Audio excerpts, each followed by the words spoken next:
Ainu Lindale, a música do Ainur Avieru, único, quem Ada é chamado de Ilúvatar. Ele criou primeiro os Ainur, os sagrados, gerados por seu pensamento, e eles se faziam companhia antes que tudo o mais fosse criado. E ele lhes falou, propondo-lhes temas musicais, e eles cantaram em sua presença, e ele se alegrou. Entretanto, durante muito tempo, eles cantaram cada um sozinho ou apenas alguns juntos, enquanto os outros escutavam, pois cada um compreendia apenas aquela parte da mente de Ilúvatar da qual havia brotado e evoluía devagar na compreensão de seus irmãos. Não obstante, de tanto escutar, chegaram a uma compreensão mais profunda, tornando-se mais consonantes e harmoniosos. E aconteceu de Ilúvatar reunir todos os Ainur e lhes indicar um tema poderoso, desdobrando diante de seus olhos imagens ainda mais grandiosas e esplêndidas do que havia revelado até então. E a glória de seu início e o esplendor da seu final tanto abismaram os Ainur, que eles se curvaram diante de Ilúvatar e emudeceram. Disse-lhes então Ilúvatar: a partir do tema que lhes indiquei, desejo agora que criem juntos, em harmonia, uma música magnífica. E, como eu os inspirei com a chama imperecível, vocês vão demonstrar seus poderes ornamentando esse tema, cada um com seus próprios pensamentos e recursos, se assim o desejar. Eu, porém, me sentarei para escutar. E me alegrarei, pois, através de vocês, uma grande beleza terá sido despertada em forma de melodia. E então as vozes dos Ainur, semelhantes a harpas e alaúdes, e trombetas, a violas e órgãos, e a inúmeros coros cantando com palavras, começaram a dar forma ao tema de Ilúvatar, criando uma sinfonia magnífica. E surgiu um som de melodias em Anamutal, entretecidas em harmonia, as quais, soando a audição, alcançaram as profundezas, e as modas de Ilúvatar até transdar. E a música e o eco da música saíram para o vazio está. Nunca, desde então, os Ainur fizeram uma música, embora tenha sido dito que outra ainda mais será criada diante de Ilar pelos dos Ainur, os filhos de Ilúvatar, após o final dos tempos em que os temas de Ilúvatar serão desenvolvidos com perfeição e irão adquirir existência no momento em que ganharem voz, pois todos compreendem o intento de cada um terá princípio. Ilúvatar, sentindo-se satisfeito, concederá a seus pensamentos o fogo secreto. Agora, porém, Ilúvatar escutava, sentado, e por muito tempo aquilo lhe pareceu bom, pois na música não havia falha. Enquanto o tema se desenvolvia, no entanto, surgiu no coração de meu coro o impulso de entremeados da sua própria ação, que davam ira com o de Ilúvatar. Com ir procuravam dar o poder e a glória do papel a ele designado. A meu cor, entre os Ainur, havia concedidos os maiores dons de poder e conhecimento, e ele ainda tinha um quinhão de todos os dons de seus irmãos. Muitas vezes, meu corpo penetrara seus espaços vazios em busca da chama imperecível, pois ardia nele o desejo de dar existência à coisa mesmo. Olhos Ilúvatar não o vazio, ao passo que meu corpo se impacientava com o vazio. E, no entanto, ele não encontrou o fogo, pois este está com Ilúvatar. Estando sozinho, porém começara a conceber pensamentos próprios, diferentes daqueles de seus irmãos. Alguns desses pensamentos ele agora entregava em sua música e surgiu o seu. Muitos dos que estavam próximo queriam perturbar sua música hesitou, mas alguns começaram a sua música de cor, em vez de manter a fidelidade ao pensamento que iniciou. Espalhou-se então cada vez mais a dissonância de meu cor, e as melodias que haviam sido ouvidas antes só sobraram num mar de sons turbulentos. Ilúvatar, entretanto, escutava sentado até lhe parecer que em volta de seu trono bramia uma tempestade violenta, como a de águas escuras que guerreiam entre si numa fúria incessante que não queria ser aplacada. Ergueu-se então Ilúvatar e os Ainur perceberam que ele sorria e lhe levantou a mão esquerda, e um novo tema surgiu em meio à tormenta, semelhante ao tema anterior e ao mesmo tempo diferente, e ganhava força e apresentava uma beleza. Mas a dissonância de meu cor cresceu em tumulto e o enfrentou. Mais uma vez houve uma guerra sonora mais violenta do que antes, até que muitos dos Ainur ficaram consternados, e meu corpo de... Ergueu-se então novamente Ilúvatar, e os Ainur perceberam que sua expressão era severa. Ele levantou a mão direita, e vejam. Um terceiro tema cresceu em meio à confusão, diferente dos outros. Pois, de início parecia terno e doce, um singelo murmúrio de sons suaves em melodias delicadas. Mas ele não podia ser subjugado e acumulava poder e profundidade. E afinal pareceu haver duas músicas evoluindo ao mesmo tempo diante do trono de Ilúvatar, e elas eram totalmente díspares. Uma era profunda, vasta e bela, mas lenta e mesclada a uma tristeza incomensurável, na qual sua beleza tivera principalmente origem.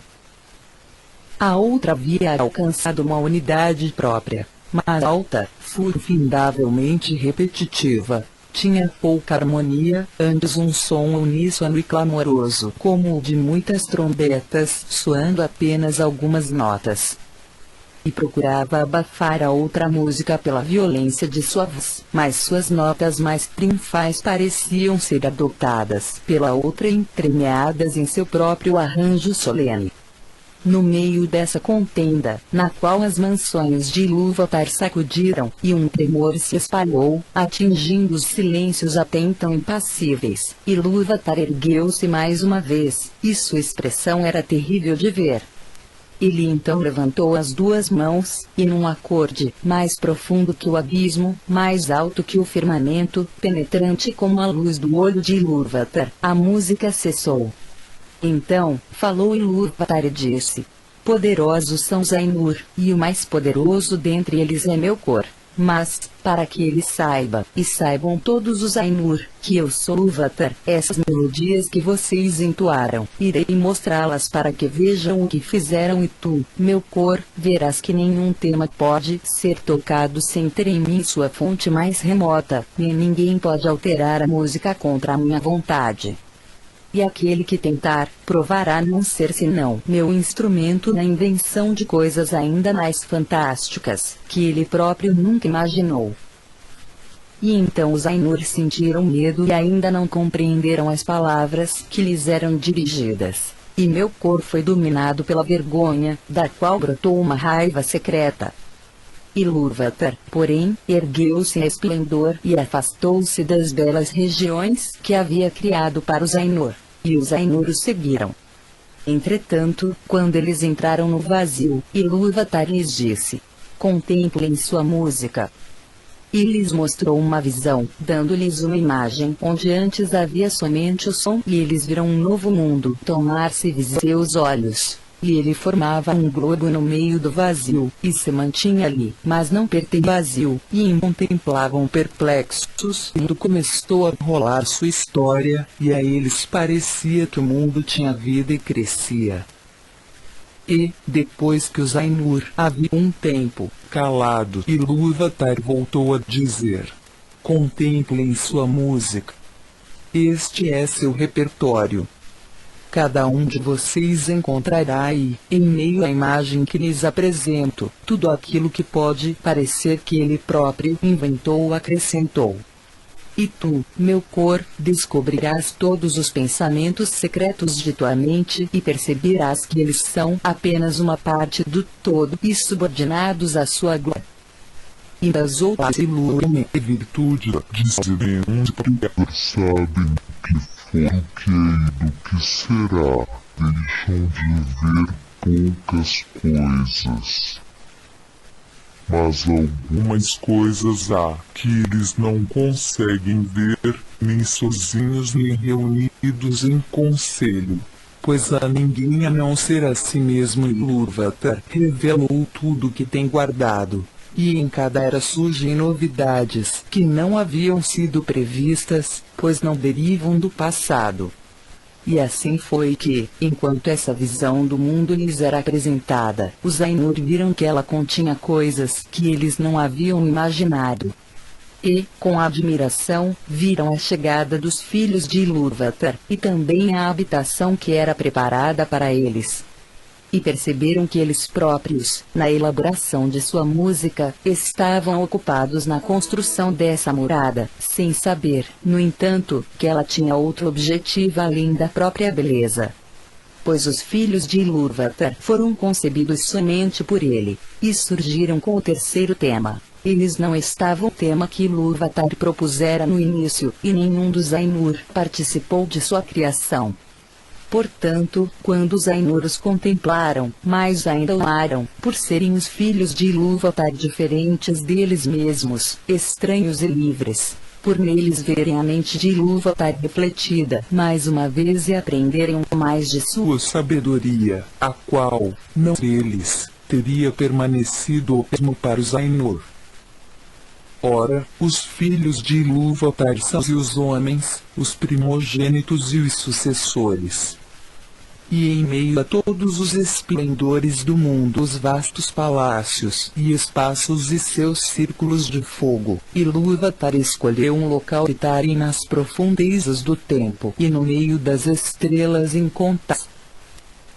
E essa morada poderia parecer insignificante para quem leve em conta apenas a majestade de Ainur, e não sua terrível perspicácia, e considere toda a área de Arda como o alicerce de uma coluna e erga até que o cone do seu topo seja mais agudo que uma agulha, ou contemple somente a vastidão incomensurável do mundo, que os Ainur ainda estando, não apressada moldam todas as coisas que ali existem.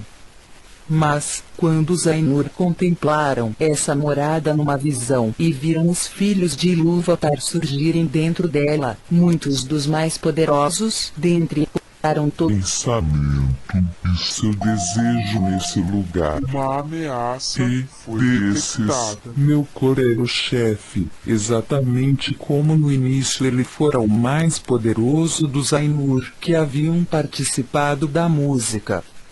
E ele fingia, a princípio até para si, que desejava ir até lá e ordenar tudo pelo bem dos filhos de Ilúvatar, controlando o turbilhão de calor e frio que o atravessava.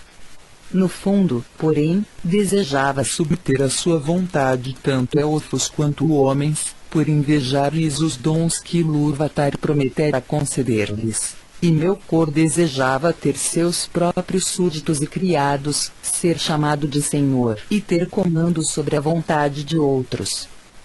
Já os outros Ainur contemplaram essa habitação instalada nos vastos espaços do universo, que os elfos chamam de Arda, a Terra, e seus corações se alegraram com a luz, e seus olhos, enxergando muitas cores, se encheram de contentamento. Porém, o bramido do oceano lhes trouxe muita inquietação.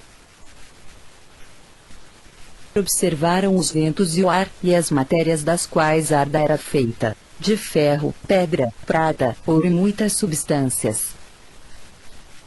Mas de todas era a água a que mais enalteciam.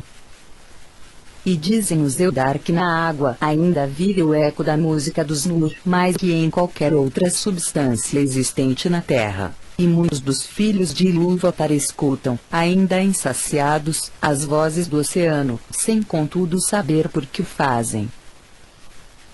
Ora, foi para a água que aquele Aino que os elfos chamam de Urno voltou o seu pensamento, de todos foi ele quem recebeu de Ilúvatar noções mais da música.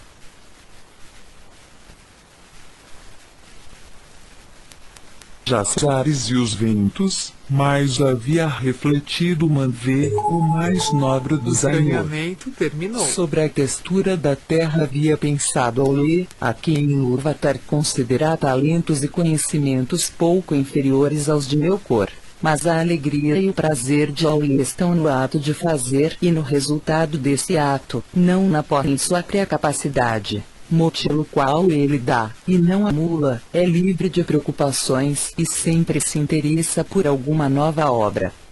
Ilúvatar falou a Ulmo, e disse: não vês como aqui neste pequeno reino, nas profundezas do tempo, meu cor atacou tua província.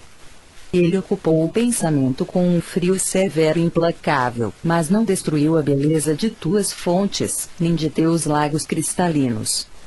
Contempla a neve e o belo trabalho da geada.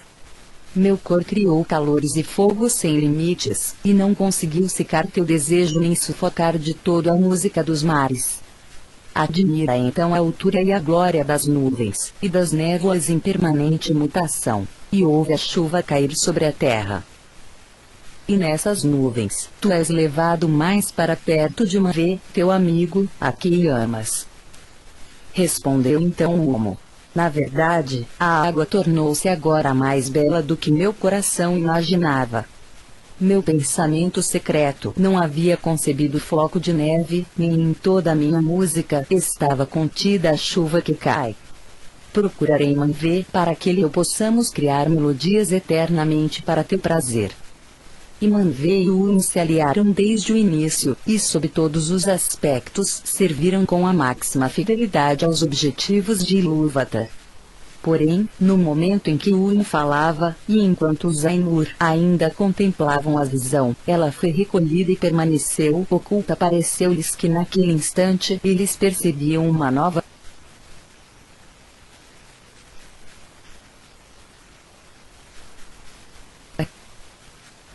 realidade, as trevas, que eles ainda não conheciam a não ser em pensamento.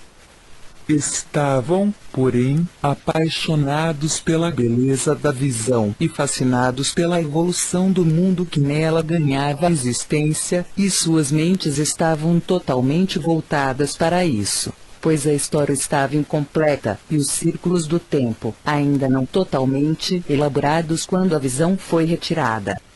Alguns disseram que a visão cessou antes da realização do domínio dos homens e do desaparecimento gradual dos primogênitos, motivo pelo qual, embora a música estivesse sobre todos, os Valar não viram com o dom da visão as eras posteriores ao final do mundo. Houve então inquietação entre os Ainur, mas Ilúvatar os conclamou, e disse: conheço o desejo em suas mentes de que aquilo que viram venha na verdade a ser, não apenas no pensamento, mas como vocês são e, no entanto, diferente. Logo, eu digo, que essas coisas existam. E mandarei para o meio do vazio a chama imperecível, e ela estará no coração do mundo, e o mundo existirá, e aqueles de vocês que quiserem, poderão descer e entrar nele. E, de repente, os Ainur viram ao longe uma luz, como se fosse uma nuvem com um coração vivo de chamas, e souberam que não era apenas uma visão, mas que Ilúvatar havia criado algo novo, o mundo que é. Aconteceu, assim, de entre os Ainur alguns continuarem residindo com Ilúvatar fora dos limites do mundo, mas outros, e entre eles muitos dos mais fortes e belos, despediram-se de Ilúvatar e desceram para nele entrar. No entanto, essa condição Ilúvatar impôs, ou talvez fosse consequência necessária de seu amor, que o poder deles a partir daí fosse contido no mundo e a ele restrito, e nele permaneceria para sempre, até que ele se completasse, para que eles fossem a vida do mundo, e o mundo, a deles. E por esse motivo foram chamados de Valar, os poderes do mundo. Mas quando os Valar entraram em Ea, a princípio ficaram assustados e desnorteados, pois era como se nada ainda estivesse feito daquilo que haviam contemplado na visão. Tudo estava a ponto de começar, ainda sem forma, e a escuridão era total.